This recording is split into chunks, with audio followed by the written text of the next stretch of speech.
Profesor Saku Tsuneta, subdirector de la Agencia Espacial Japonesa.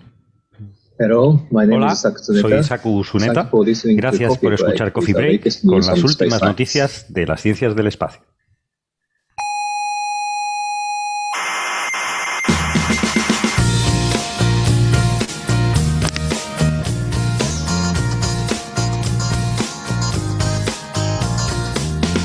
Aquí comienza Coffee Break, la tertulia semanal de la actualidad científica. Y además son muy guapos, muy bonitos de rostro, todos los contertulios. Bueno, pero eso da igual, mujer. Bueno, pero si son bonitos hay que decir el hombre. Claro, ¿qué más da? O tú los ves feos. No. Pues entonces...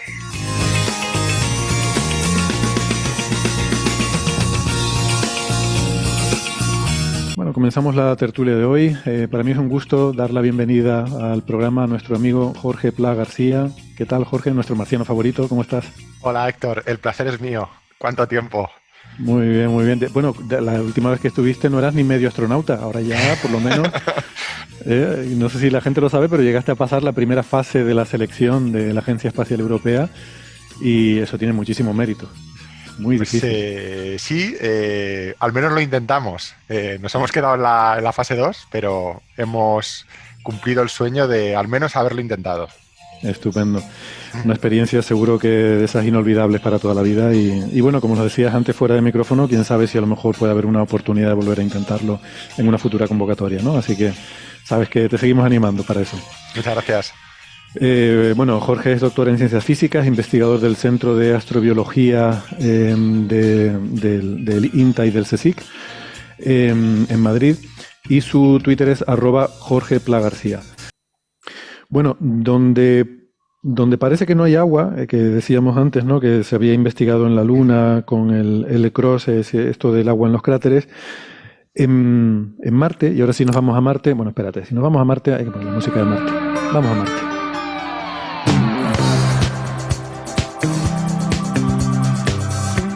En Marte lo que sí parece que quizás, bueno, siempre hacemos la broma de que hay estas noticias continuamente que se ha descubierto agua en Marte, pues a lo mejor hemos descubierto demasiada agua en Marte y a lo mejor hay que dar algún paso atrás, ¿no? Hemos hablado en episodios anteriores, concretamente en el año 2018, fue cuando se hizo el descubrimiento, en el episodio 173 lo comentamos, con la sonda Mars Express.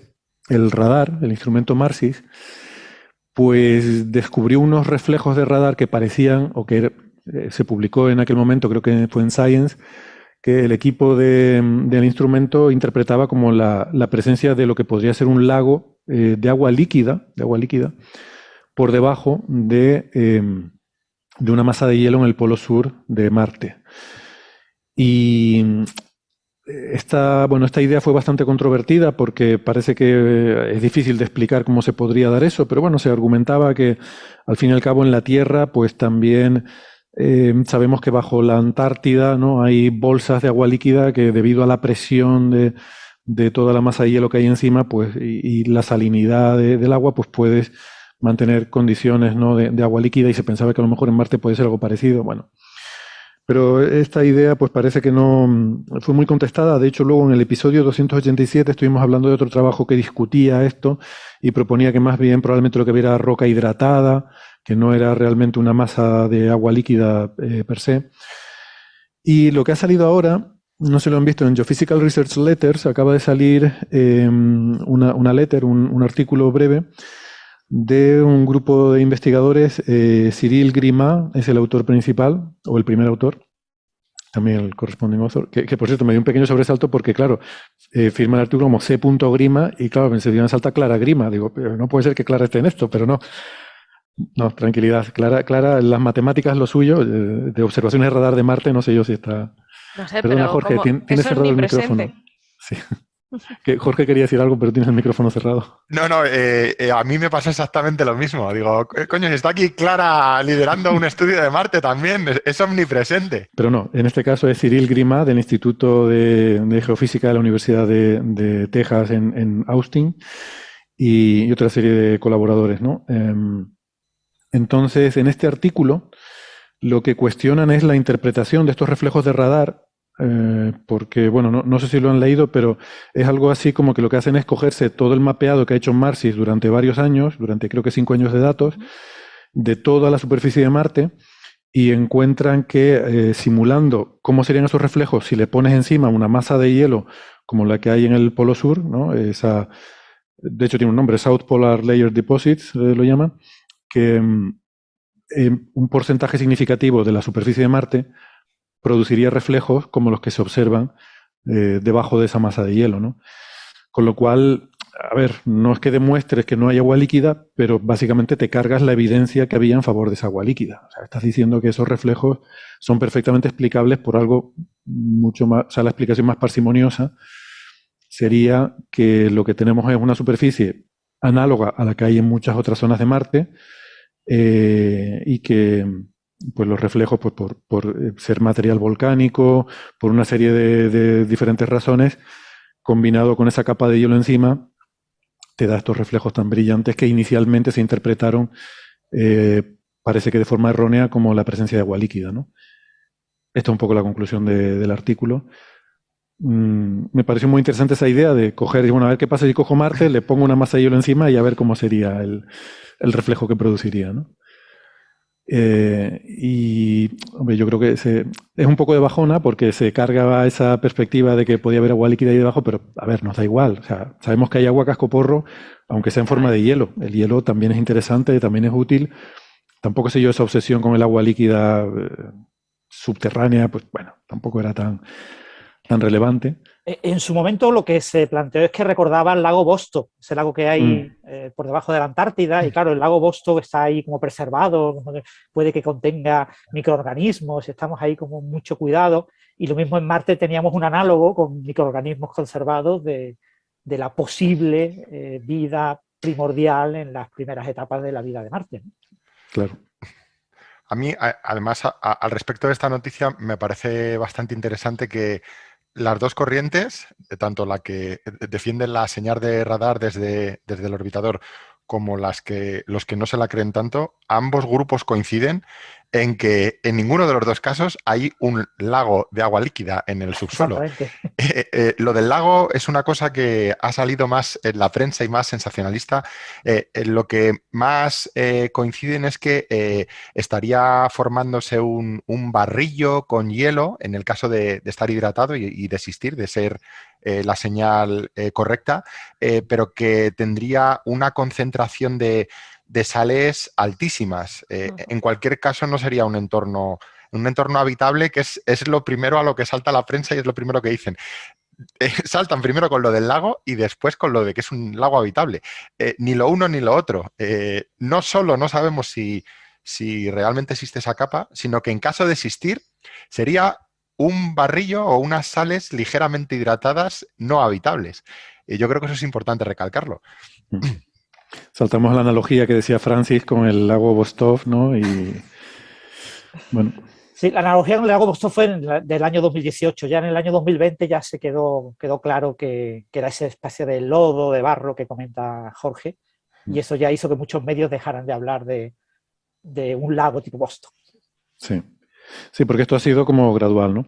A ver, yo creo que esto es interesante por lo que hablamos siempre desde el punto de vista de la cultura científica, de entender que un estudio no representa inmediatamente la verdad absoluta, sino que todo el proceso científico lleva también una fase de verificación posterior, que a veces puede tardar mucho tiempo, hasta que realmente, digamos que una, entre comillas, verdad científica se asienta como la explicación de consenso. Pero esto fue un descubrimiento de 2018 que tuvo mucha contestación, tuvo mucha polémica, y bueno, pues poco a poco hay que ir dejando a ver cómo se va asentando esto, que si finalmente se confirma, en ciencia es fundamental la confirmación. Confirmación por grupos independientes. No vale que alguien diga, he visto esto. Ni siquiera que lo jure, aunque lo jure por lo más sagrado. O sea, da igual. Hace falta que otros lo confirmen también, ¿no? Y cuando ya eso se va confirmando y se va asentando, pues entonces se le da el crédito de descubridor a quien originariamente lo vio por primera vez, pero no hasta entonces, ¿no? Porque, bueno, esto recuerda quizás también un poco la discusión con cosas como el fosfano, famoso de Venus, ¿no? La fosfina, que se ha discutido mucho, que, bueno, pues mientras no esté confirmado por otros grupos independientes, no se puede hablar de un descubrimiento. Y luego, caso de existir ese descubrimiento, pues ya su interpretación, pues también habría que debatirla también, ¿no? O sea, que en fin, de estas cosas que vemos a veces en la prensa, de un estudio dice que un paper se ha descubierto vida en... O sea, hay un trecho muy largo que, aunque sea cierto, puede tardarse décadas en recorrerse ese puente, ¿no? Y a veces nos gustaría que las cosas fueran más rápido, pero bueno, en fin, van a su ritmo. Bueno. Y lo más apasionante de la ciencia, porque lo apasionante de la ciencia son esos grandes misterios que se mantienen durante décadas, ¿no? Y cuando se resuelve el misterio, este misterio se planteó hace 80 años. Fijaros qué listos son los que han descubierto el resultado, ¿no? Los que han descubierto el resultado y los miles de científicos que durante 80 años han estado trabajando en eso, ¿no? Cuando un problema como este se desvela la solución en 4 años o en 5 años, pues es peccata minuta. Claro. Y lo sorprendente aquí es que parece que sin requerir a instrumentación adicional, a nuevo, porque a veces cuando hay indicios de algo, pues tienes que luego construir otro instrumento, otra misión y tal. Aquí, sin embargo, pues parece que con el mismo propio radar de MARSIS, pues ya se ha podido responder a esa pregunta, ¿no? O por lo menos parece que queda bastante, no sé, por lo que estamos viendo. Desde luego la idea del lago parece que sí queda totalmente descartada. E incluso la presencia de esa agua líquida, aunque sea en forma de humedad en rocas o en sales, pues también va quedando cuestionada, ¿no? Pero bueno, no sé si llega al nivel de esos misterios que dice Francis, que duran décadas, pero la historia, Jorge, que llevamos con el metano, el Curiosity, que venimos hablando, ¿no? De esos misterios así tan intrigantes, pues ya lleva un tiempo, pueden ser 10 años quizás, con lo del metano por lo menos, ¿no? Y Curiosity. Con Curiosity va a cumplir ahora 10 años en agosto desde el aterrizaje y sí, 8 o 9 desde el primer descubrimiento de este metano atmosférico en el suelo, cerca del suelo marciano, que yo creo que por desgracia va a seguir siendo un misterio hasta que no tengamos, como bien dices, otro instrumento en suelo marciano que refute o que básicamente diga lo contrario. Porque, como bien dices, en ciencia la reproducibilidad es fundamental. Argumentan que desde las medidas que nos ofrece TGO, que tiene 2 instrumentos formidables con mucha más resolución que Curiosity en el suelo, como el TGO no detecta este metano, pues el misterio está resuelto. El problema es que como TGO no es capaz de observar las concentraciones de metano cerca del suelo, entre el suelo y 3 kilómetros de altura, pues tenemos ahí un gran misterio. No sabemos cómo reconciliar ambas mediciones. La única solución a la que invocamos es un rapidísimo mecanismo de destrucción de metano cerca del suelo, que sería altamente oxidante y que destruiría este metano poco después de ser emitido. Y esto involucraría a las sales de perclorato que están cerca del suelo. Y hay muchos grupos de investigación trabajando en ellas ahora mismo. Fíjate tú que a ver si va a ser que la solución a este problema del metano nos la da Mecano diciendo que está entre el cielo y el suelo. Bueno, podría ser. El metano está entre el cielo y el suelo, está ahí en una capa bien acotada. Pero claro, o sea, el hecho es que Curiosity detecta metano. Y eso parece. Y luego Mars Express. Igual podemos hacer la introducción al tema, ¿no? Porque, en fin, hoy vamos a hablar de todavía otro misterio más, pero quizás conviene refrescar, porque además está relacionado, refrescar el del metano, ¿no? Todo esto empieza con Curiosity, en el cráter Gale, un sitio muy interesante, pero un cráter grande en principio, donde sabemos que en cierta zona, ahí por la zona norte, existen estos clatratos, estos hielos, existen estos hielos, lo que sea. Y ocasionalmente, de forma puntual, Curiosity detecta, con su analizador de composición atmosférica, detecta concentraciones significativas de metano, pero en ciertos instantes, no como algo continuo, digamos, ¿no? Y esto pues generó mucha expectativa porque, lo que decimos siempre, en la Tierra el 80% del metano es de origen biológico. Eso no quiere decir, ojo, siempre hay que hacer la advertencia, eso no quiere decir que el que veamos en Marte sea biológico, pero oye, ya te pone con las orejas tiesas, ¿no? Se manda la sonda TGO, ¿no? Como parte de de la misión esta europea que llevaba un orbitador, el TGO, y el aterrizador, el Schiaparelli, que por desgracia pues se estrelló, pero el orbitador sí que estaba funcionando muy bien y llevaba un instrumento de medición muy sofisticado para analizar la composición atmosférica. Voy bien hasta ahora, Jorge, ¿verdad? Dos instrumentos. Dos instrumentos. Y TGO no detecta metano. Con lo cual se empiezan a pelear y bueno, vale. Y como dices tú, como TGO es la que está optimizada para eso, pues si TGO no detecta, parece que tendrá razón TGO y estará equivocado Curiosity. Pero luego llega Mars Express, ¿no? Uh-huh.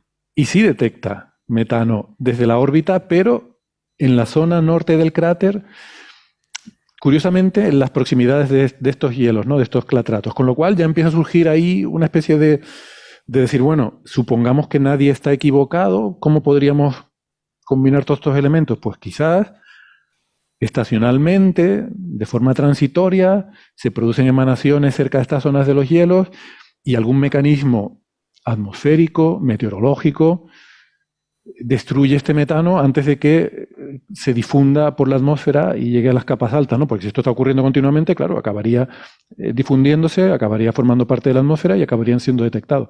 Y aquí es donde entran trabajos como el tuyo, ¿no? Que te dedicas a intentar explicar cómo puede ocurrir eso. Sí, sobre todo darle un sentido atmosférico o por qué se observa lo que se está observando, tanto desde el suelo como desde órbita. En el último trabajo que publicamos el año pasado, lo que hemos visto es que todas las mediciones o la gran mayoría de mediciones que hace Curiosity de metano se realizan por la noche. Por el día, cuando mide, apenas mide concentraciones de metano.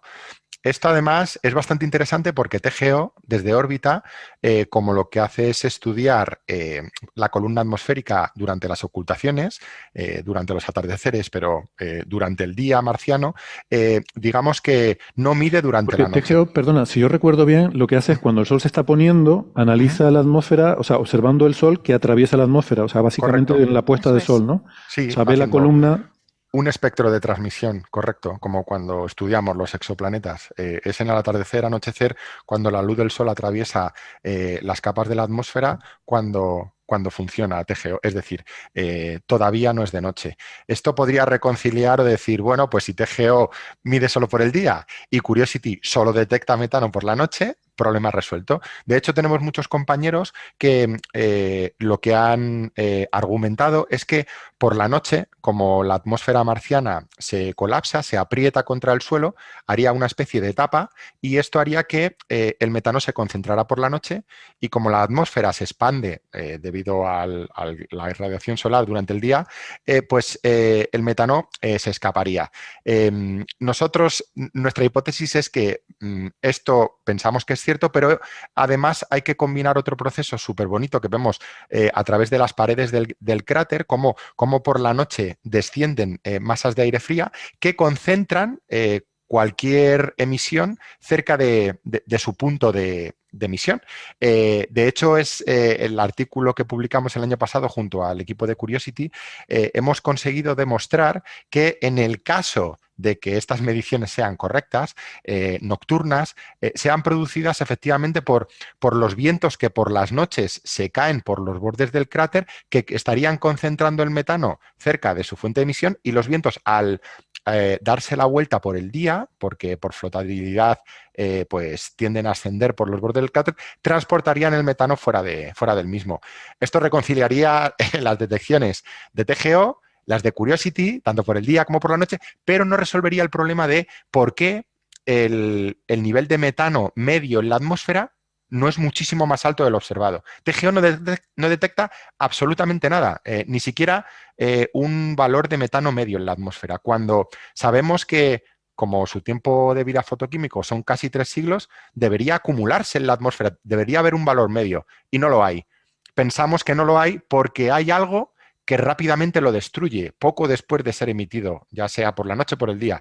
Y pensamos que hay un ciclo del cloro. Esto se combina con la siguiente noticia, con el siguiente enigma, y es que desconocemos todavía muchísimas cosas de Marte. Desconocemos su química, desconocemos su fotoquímica, desconocemos el ciclo del carbono, el ciclo del cloro, y ahora, por ejemplo, TGO ha descubierto que hay un ciclo de cloro en la atmósfera de Marte, y es precisamente este ciclo del cloro, este este cloro que viene de los percloratos del suelo que se inyectan en el polvo atmosférico, es este cloro que está en suspensión el que podría estar destruyendo, porque es altamente oxidativo, podría estar destruyendo el metano. Ah, curioso. Qué interesante. Claro, es difícil intentar aplicar el conocimiento que tenemos de la química atmosférica de nuestro planeta a la de otros planetas, ¿no? Y por eso nos llevamos a engaño muchas veces al intentar interpretar con nuestros sesgos terrestres, lo más obvio es lo que decía antes, ¿no? Oh, metano, luego vida. A ver, tranquilidad.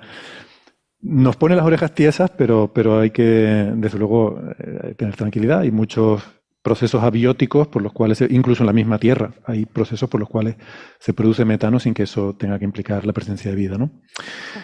Y ahora volvemos al tema entonces que es la noticia de estos días y que tú, Jorge, cuando la comentamos me decías que te sorprende que no se esté hablando más de esto. La verdad es que a mí también. Me sorprende doblemente. Me sorprende la noticia en sí. Y me sorprende la falta de repercusión que ha tenido el descubrimiento, porque para mí está a la altura del descubrimiento del metano o incluso más impactante, o el descubrimiento de un lago en el subsuelo o de agua en Marte. Se habla mucho de forma recurrente y de esto se ha pasado de puntillas y apenas se ha comentado. Y es que Curiosity, hasta donde yo sé, es el primer robot que tiene herramientas capaces de estudiar la composición isotópica del carbono en superficie. Ya lo habíamos hecho con meteoritos que tenemos aquí en la Tierra que proceden de Marte, lo habíamos hecho en el laboratorio. También lo habíamos hecho con mediciones de los isótopos del CO2, por ejemplo, de la atmósfera marciana, a través de orbitadores, de otras misiones, pero nunca habíamos estudiado la composición isotópica de los materiales del suelo, del carbono, de la materia orgánica del suelo.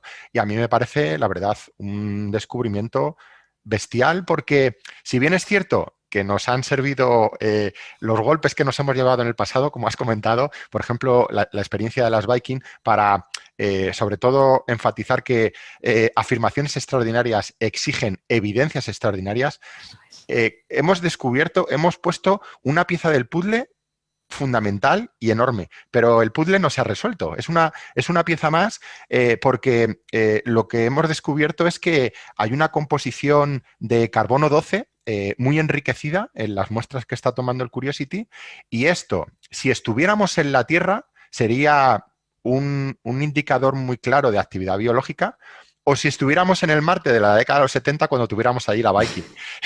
Todo el mundo diría, ¡ay, hemos descubierto vida! Hemos encontrado vida, sí. Hoy sabemos que no, que es muy importante estudiar Marte en el contexto de Marte, porque el ciclo de carbono en Marte no lo desconocemos. Entonces, tenemos que estudiar mejor Marte para entender de dónde procede este enriquecimiento en carbono 12. Entender todo lo que vamos aprendiendo, qué significa en ese contexto, ¿no? Bueno, volvemos al tema. Estábamos comentando, Gastón, este nuevo descubrimiento en Marte, ¿no? Que incluso a Jorge, que es nuestro experto marciano, le sorprende que no se esté hablando más de esto.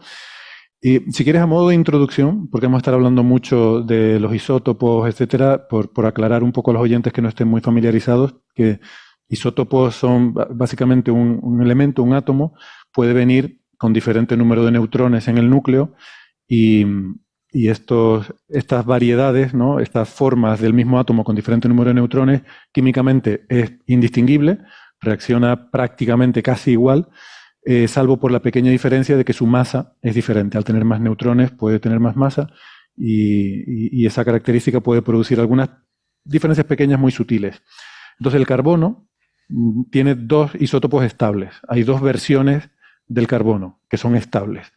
Luego hay otras que no son estables, que son reactivas, pero bueno, el famoso carbono 14 es inestable. Pero hay dos carbonos que son estables, que son el 12 y el 13. El 12 tiene 6 neutrones y el 13 tiene 7 neutrones. Y los dos son estables. ¿Qué pasa? La naturaleza forma mucho más del carbono 12 porque en los interiores de las estrellas se produce más fácilmente y como prácticamente todos los elementos químicos con los que tratamos están producidos en estrellas, pues al final en la naturaleza, en la Tierra hay algo así como un 99% de carbono 12 y un 1% de carbono 13. ¿Vale? Pero los dos coexisten, están ahí con esa proporción. ¿Qué pasa? Que en los seres vivos esa proporción es un poco diferente. Los seres vivos están más enriquecidos en carbono 12. Y eso tiene que ver con que la bioquímica favorece reacciones con carbono 12 por cuestiones que tienen que ver con las enzimas y demás, pero que yo creo que al final tiene un origen físico último, que es simplemente la diferencia de masa. Y tiene que ver con que hay dos procesos que probablemente influyen en esto. Uno es que un gas se difunde con un poquito más de eficiencia si las partículas son más ligeras. Entonces el carbono 12 se difunde más en un gas de forma, digamos, más rápidamente. Y también la cinética química, la velocidad de reacción, también es un poco más rápida si los átomos son más ligeros, ¿no? La diferencia es pequeña, estamos hablando de 12 frente a 13, ¿vale? Pero el efecto es acumulativo. Entonces los seres vivos, a medida que van produciéndose reacciones, prefieren un poco más, digamos, reaccionan un poquito más con el carbono 12 que con el 13. Entonces, a lo largo de toda la vida, un ser vivo, en su organismo, se produce un enriquecimiento de carbono 12 con respecto a 13. O sea, si tú miras una piedra y si tú miras una planta, la hoja de la planta, al hacer la fotosíntesis, absorbe más del CO2 con carbono 12 que con carbono 13. Entonces, en una planta hay más carbono, la proporción de carbono 12 a 13 está enriquecida con respecto a lo que tendrías en una piedra, ¿no? Entonces, los seres vivos somos más afines al 12. Eso es.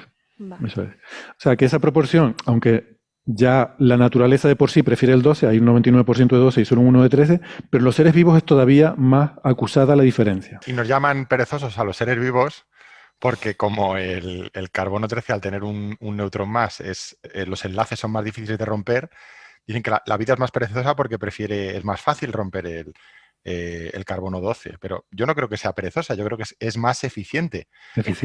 Si te puedes levantar a las 9 de la mañana, ¿por qué levantarte a las 6, verdad? Pues la vida al final es eficiente, no es perezosa. Si es más fácil de romper un enlace en carbono 12, ¿por qué hacerlo con el 13? Por eso la vida, todos los procesos metabólicos o la fotosíntesis, pues la realiza con este tipo de isótopo, con el 12. Claro, esta es la clave, que pensamos en principio que esto no solo es una característica biológica de la vida en la Tierra, sino que en principio debería ser universal, porque está mediada, estas diferencias al final tiene un origen físico. O sea, es la masa del átomo que facilita las reacciones, ¿no? Entiendo esto, pero imaginémonos como toy model, un modelo de juguete en el cual estamos en un planeta en el cual solo hubiese el isótopo 13 de carbono. Y ahí ponemos una planta, ¿no? Esa planta, ante la ausencia total de carbono 12, digamos, también tendría 100% de carbono 13. No hay una cosa intrínseca en el carbono 13 que haga la vida imposible, ni mucho menos. Así que,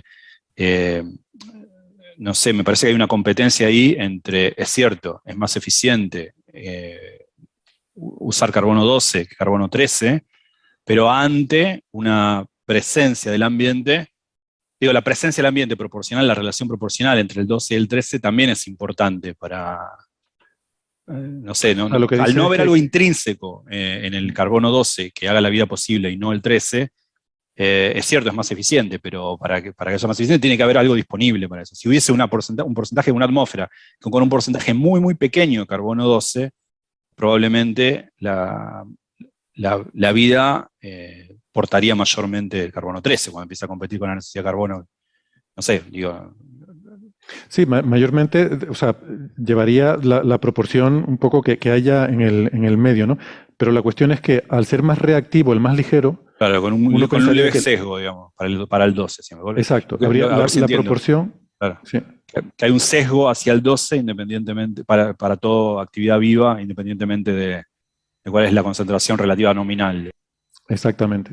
Porque no es que, o sea, al principio los dos funcionan, o sea, que los dos se pueden usar para las reacciones químicas, ¿no?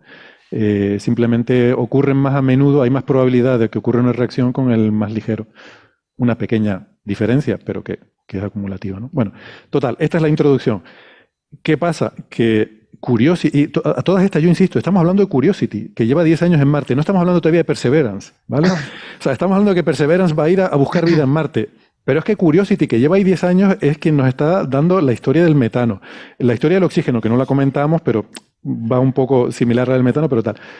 Y ahora, Jorge, lo que nos está midiendo Curiosity es, en algunos sitios, de 24 muestras que han tomado, o sea, por dar el contexto, ha tomado 24 muestras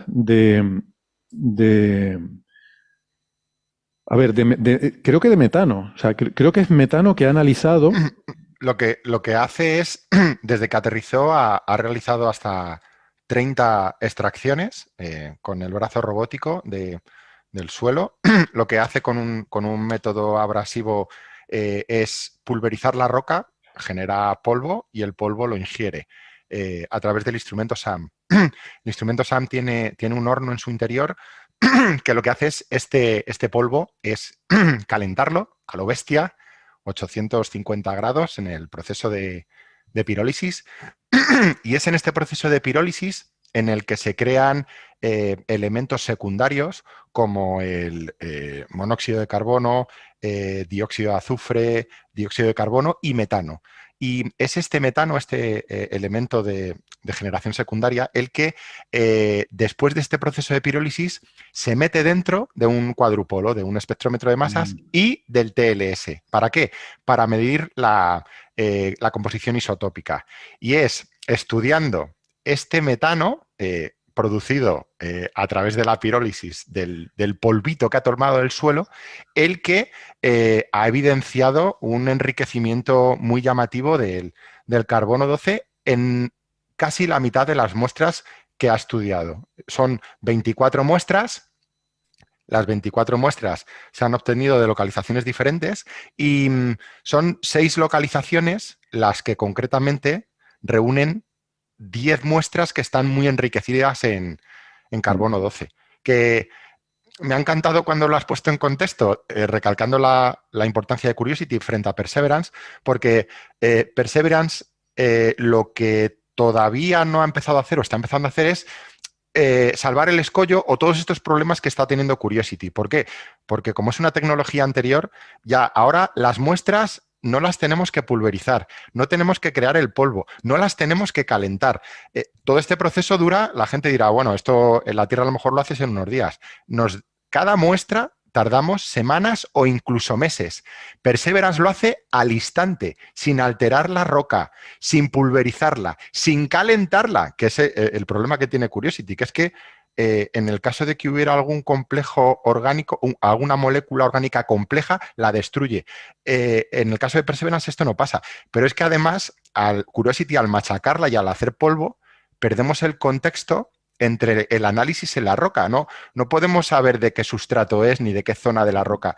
Todo esto, imagínate, si el descubrimiento es la leche con Curiosity, la lección o el testigo que le hemos pasado a Perseverance, todos los descubrimientos que vaya a hacer son formidables, porque encima los va a guardar en tubitos y los vamos a traer de vuelta a la Tierra la década que viene. El futuro que tenemos es apasionante. Increíble. Pues me ha gustado esa explicación que has dado porque a mí no me quedaba claro entonces ese metano si era ambiente o no. Es producto de reacciones secundarias del polvillo de la roca que machaca y que extrae de la roca, exactamente. Eso es. Bueno, entonces, vamos a ver. El titular es, en 6 localizaciones del cráter Gale, de las que exploró Curiosity, en 6 sitios, había muestras que estaban muy enriquecidas en carbono 12. Que es la leche. Que es la leche, pero muy enriquecida hasta el 70% en algunos casos. O sea, que la cantidad de carbono 13 que había es, o sea, un 70% menor de la proporción, digamos, natural del entorno, ¿no? O sea, hay una variación isotópica ahí, hay un enriquecimiento muy grande de carbono 12. Que, oye, no quiere decir que, en fin, no conocemos los procesos, el ciclo de carbono y tal. No hay que sacar las campanas al vuelo y decir hemos encontrado vida. Pero joder, es que esto es muy sugerente. Es muy sugerente y a mí me encanta el tono con el que han escrito el artículo, porque lo han escrito de una forma muy, muy prudente. Ellos dicen que hay que tener mucho cuidado, que tenemos que conocer primero, como dices, el ciclo del carbono de Marte, que tenemos que entender mejor su química. ellos dicen, no digo que sean aliens, no, I'm not saying it's aliens. Pero se abre una puerta muy interesante. De hecho, ellos proponen tres soluciones al descubrimiento, que pueden ser los microorganismos del pasado del planeta que en el subsuelo de Marte hubieran generado metano como desecho, que el metano se habría filtrado por la roca marciana y se habría liberado a la atmósfera, y es en la atmósfera donde la radiación ultravioleta habría, por fotólisis, habría roto este metano y habría precipitado el carbono 12 enriquecido al suelo. Y es lo que estaría ahora detectando metano. De esta primera hipótesis, además, proponen una variante. Y es que microorganismos que vivan en el suelo, no en el subsuelo, en el suelo, estarían consumiendo el metano que generan los del subsuelo para, pues como desecho, al morir, depositar sobre el registro geológico este carbono 12 enriquecido que estaría siendo detectado por el Curiosity. Esa es la primera opción, la biológica. Y luego hay otras dos opciones. Una que es... Las aburridas. Bueno, no sé si aburrida, porque... comparado con lo que acabas de decir la primera, todo es aburrido. Tiene su interés y es bastante... A mí me parece bastante realista, porque en ella se habla de que el mismo proceso de fotólisis a través de la radiación ultravioleta, la molécula de dióxido de carbono, que es el componente principal de la atmósfera de Marte es prácticamente CO2, la molécula de dióxido de carbono se rompe y además esta radiación ultravioleta lo que hace es crear una molécula más grande, más compleja y más enriquecida en carbono 12, que precipita y es lo que está detectando el Curiosity. Esto, de hecho, hay un investigador japonés que lo tiene descubierto pero sin publicar, que eso hay que cogerlo también un poco con pinzas. Esta sería un poco la explicación, venga, vamos a llamarla aburrida. Y luego está la tercera, que es la exótica, que esta sí que yo la llamo exótica, y es que más o menos entre 100 y 200 millones de años nuestro sistema solar atraviesa estas nubes de gas y polvo molecular que están enriquecidas con este polvo, con este isótopo de carbono 12, que precipitaría en la atmósfera y se depositaría en el suelo, involucrando otros procesos bastante exóticos, como por ejemplo que este polvo que entra generaría un bloqueo de la radiación solar y una consecuente glaciación que evitaría que este polvo enriquecido en carbono 12 se diluyera con otros isótopos. Vamos, a mí me parece como demasiado complejo. De hecho, en el cráter Gale no hay muestras de glaciaciones en el registro fósil. Fíjate lo que acabas de decir. O sea, de las explicaciones posibles, hay una que es la biológica y hay otra que es la exótica. O sea, creo que es la primera vez que veo entre las posibles explicaciones algo que la explicación biológica no es la exótica, no es la rara, no es la...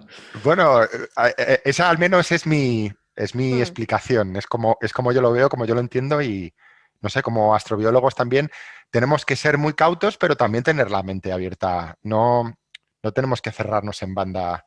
De hecho, es que como no lo sabemos, esto lo único que abre es el pie a seguir investigando y sobre todo pasándole el testigo a Perseverance, que es el que nos va a dar grandes alegrías.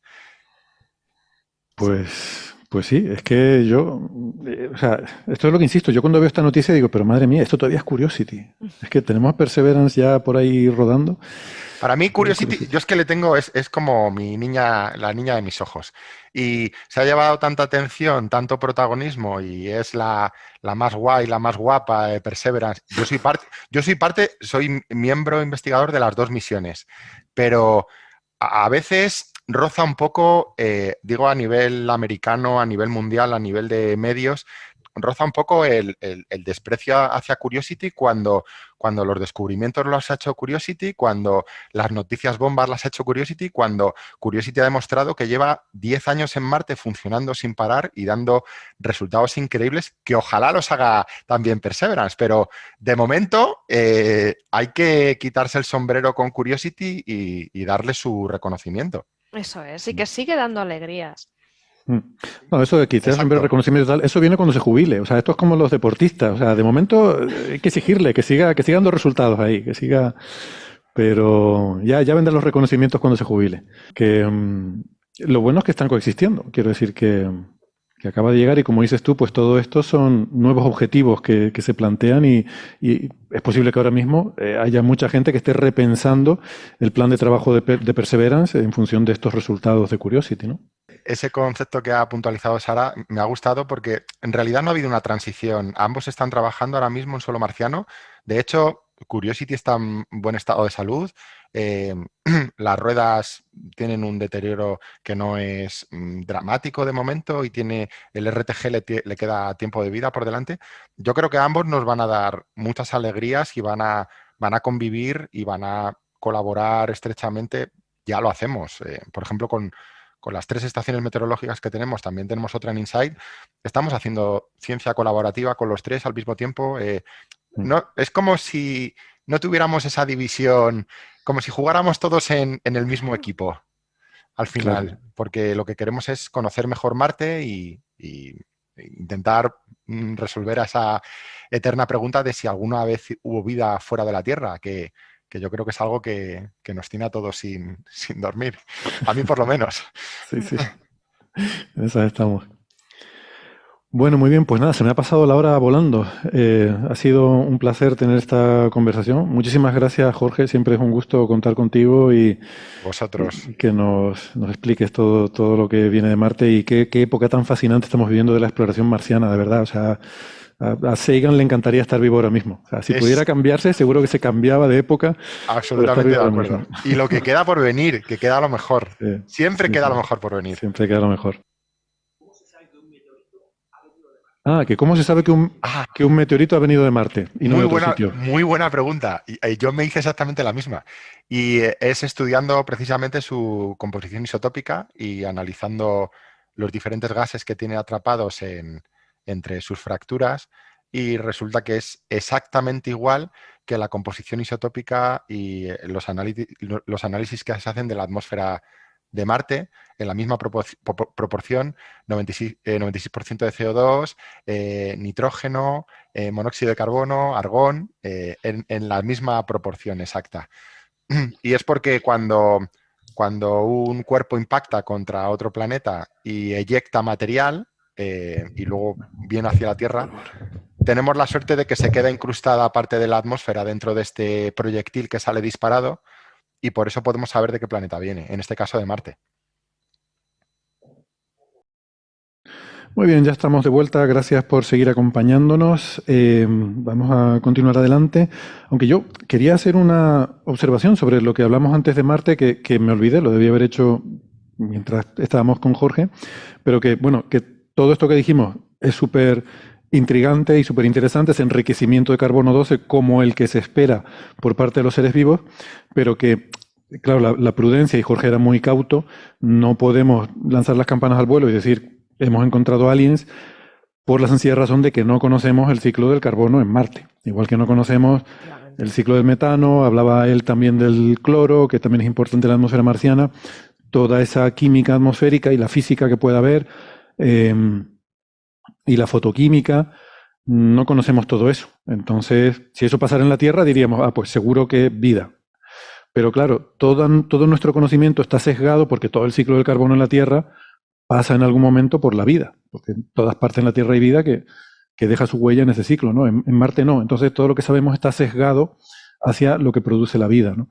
Entonces, por eso hay que tener cierta prudencia porque no sabemos lo suficiente de Marte como para poder interpretar estas señales. A ver si nos va a pasar como lo del agua, ¿no? Que recibimos una señal y la interpretamos como que era agua líquida y resulta que no, que a lo mejor no era. Entonces, bueno, ese es el punto de cautela y yo creo que Jorge lo transmitió así, pero quizás se nos olvidó mencionar explícitamente por qué somos tan cautos en este caso con los isótopos, ¿no?